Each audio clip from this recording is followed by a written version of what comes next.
வாழ்க வளமுடன். ஓம் நமச்சிவாய. அனைத்து தமிழ் உள்ளங்களுக்கும் வணக்கம். அனைவருக்கும் இனிய தீப ஒளி திருநாள் வாழ்த்துக்கள். நவராத்திற்கு பிறகு சூரிய பகவான் கன்னி ராசியில் இருந்து துலாம் ராசிக்கு பயிற்சியாக உள்ளார். இதனால் சில ராசிக்காரர்களுக்கு அவரின் நற்பார்வையால் தொழில் வியாபாரத்தில் முன்னேற்றமும் குடும்ப வாழ்க்கையில் மகிழ்ச்சியும் அதிகரிக்க உள்ளது. சூரிய பகவான் ஒவ்வொரு ராசிக்கும் பயிற்சியாகி அதில் சஞ்சரிக்கும் காலத்தை நாம் தமிழ் மாதமாக அழைக்கின்றோம். அக்டோபர் மாதம் 18ஆம் தேதி முதல் நவம்பர் மாதம் 16ஆம் தேதி வரை துலாம் ராசியில் சூரியன் சஞ்சரிக்கும் காலத்தை நாம் ஐப்பசி மாதம் என அழைக்கின்றோம். ஐப்பசி மாதம் அடைமழை காலம் என்பது பழமொழி. அத்துடன் ஐப்பசி மாதம் ஐஸ்வரங்களை அள்ளித்தரும் மாதமும் ஆகும். இம்மாதத்திற்கு துலா மாதம் என்ற பெயரும் உண்டு. இந்த மாதத்தில்தான் முருகனுக்குரிய கந்த சஷ்டி, சிவனுக்குரிய அன்னாபிஷேகம், தீபாவளி போன்ற சிறப்பு பண்டிகைகள் வருகின்றன. இந்த ஐப்பசி மாதமானது விசுவாச ஆண்டு அக்டோபர் மாதம் 18ஆம் தேதி சனிக்கிழமை அன்று துவாதசி திதியில் பூரம் நட்சத்திரத்தில் சுப்பிரம் நாமயோகத்தில் தைத்தூலம் கர்ணத்தில் சித்த யோகத்தில் சனி மகா பிரதோஷம் கூடிய நன்னாளில் இந்த அற்புதமான ஐப்பசி மாதம் பிறக்கிறது. இம்மாத கிரகநிலை என எடுத்துக்கொண்டால் கடகராசியில் குரு பகவானும், சிம்ம ராசியில் கேது பகவான் மற்றும் சந்திர பகவான் சஞ்சரிக்கின்றனர். கன்னி ராசியில் சுக்கிர பகவானும், துலாம் ராசியில் சூரியன், புதன், செவ்வாய் உள்ளனர். கும்ப ராசியில் சனியும் ராகுவும் சஞ்சரிக்கின்றனர். இம்மாத கிரக பயிற்சி என எடுத்துக்கொண்டால் செவ்வாய் பகவான் ஐப்பசி மாதம் 10ஆம் தேதி துலாம் ராசியில் இருந்து விருச்சக ராசிக்கு பயிற்சியாகின்றார். ஐப்பசி மாதம் 17ஆம் தேதி சுக்கிர பகவான் கன்னி ராசியில் இருந்து துலாம் ராசிக்கு பயிற்சியாகின்றார். இந்த கிரகங்களின் அமைப்பு மற்றும் பயிற்சியால் உங்கள் ராசிக்கு இம்மாதம் உண்டாகும் சுப மற்றும் அசுப பலன்கள் என்ன என்பதனையும், அசுப பலன் ஏற்படுமாயின் ராசிக்காரர்கள் செய்ய வேண்டிய பரிகாரம் என்ன, வழிபட வேண்டிய தெய்வம் யார், செல்ல வேண்டிய கோவில் என்ன என்பதனை பற்றி விரிவாக காண்போம். பிறக்கப் போகும் இம்மாதம் உங்கள் வாழ்வில் வளமும் நலமும் செல்வ செழிப்பும் பெற்று வாழ்வில் உயரிய நிலையை அடைய எல்லாம் வல்ல எம்பெருமானை வேண்டி விரும்பி கேட்டுக்கொள்கிறேன். மேசராசி அன்பர்களே, இம்மாதம் குடும்பத்தில் மகிழ்ச்சியும் உற்சாகமும் நிலவும். பணவரவு எதிர்பார்த்ததை விட அதிகமாக இருக்கும். எதிர்பாராத ஆடை ஆபரணங்களின் சேர்க்கை உண்டாகும். அடுத்தடுத்த சுப நிகழ்ச்சிகளால் வீடு களை கட்டும். எதிரிகளால் ஏற்பட்ட தொல்லைகள் நீங்கும். கணவன் மனைவிக்கு இடையே அந்யோன்யம் அதிகரிக்கும். மாத பிற்பகுதியில் குடும்பத்தில் குழப்பமான சூழ்நிலை காணப்படும். கணவன் மனைவிக்கு இடையே கருத்து வேறுபாடுகள் ஏற்படக்கூடும். காரியங்கள் அனுகூலமாக முடியும். புதிய முயற்சிகள் வெற்றியடையும். வெளிவட்டாரத்தில் உங்கள் மதிப்பும் மரியாதையும் அதிகரிக்கும். பொது நிகழ்ச்சிகளை முன்னின்று நடத்துவீர்கள். அரசாங்க வகையில் எதிர்பார்த்த காரியம் அனுகூலமாக முடியும். தந்தையுடன் இருந்து வந்த கருத்து வேறுபாடுகள் மறையும். அலுவலகத்தில் சக ஊழியர்களால் ஏற்பட்டிருந்த மறைமுக தொல்லைகள் விலகும். அதிகாரிகளின் ஆதரவு கிடைக்கும். எதிர்பார்த்த பதவி உயர்வு, ஊதிய உயர்வு போன்ற சலுகைகள் கிடைக்கும். சிலருக்கு அவர்கள் விரும்பியபடியே இடமாற்றம் கிடைக்கும். மாத பிற்பகுதியில் அலுவலகத்தில் சற்று நெருக்கடியான நிலை ஏற்பட்டு நீங்கும். வியாபாரத்தை விரிவுபடுத்தும் முயற்சி சாதகமாக முடியும். சக வியாபாரிகளால் ஏற்பட்ட மறைமுக தொல்லைகள் நீங்கும். வியாபாரம் விஷயமாக வெளியூர் பயணம் செல்ல நேரலாம். இதுவரை ஏற்பட்டு வந்த அதிகப்படியான செலவுகள் குறையும். மாத பிற்பகுதியில் புதிய முயற்சிகளை தவிர்ப்பது நல்லது. கலைத்துறையை சேர்ந்தவர்களுக்கு வாய்ப்புகள் எதிர்பார்த்தபடி கிடைப்பதில் சில தடைகள் ஏற்படக்கூடும். ஏற்கனவே இருக்கும் வாய்ப்புகளை சரிவர பயன்படுத்திக் கொள்ள முடியாத சூழ்நிலை ஏற்படக்கூடும். மூத்த கலைஞர்களின் ஆலோசனை பயனுள்ளதாக அமையும்.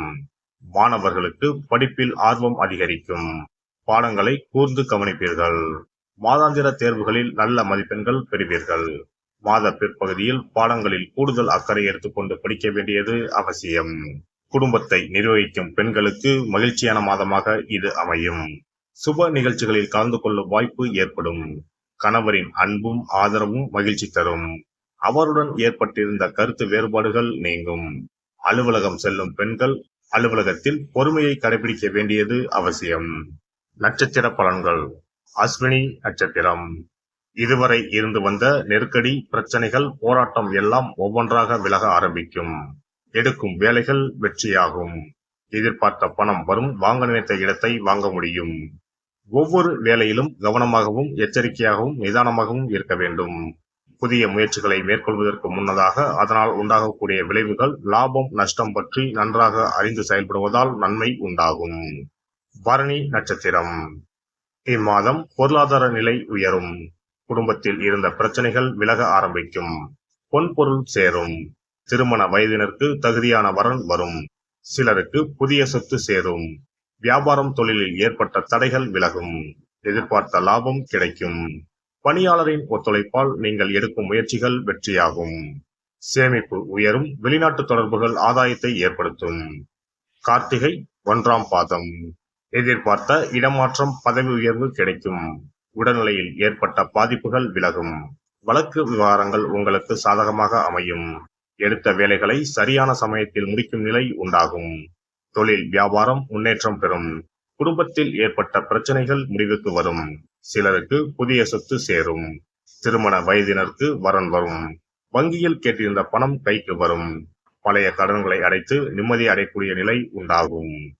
வெள்ளிக்கிழமைகளில் அம்பிகைக்கு நெய் தீபம் ஏற்றி அர்ச்சனை செய்து வழிபடுவதும், சனிக்கிழமைகளில் சனீஸ்வரருக்கு அர்ச்சனை செய்வதும் நன்மையை தரும்.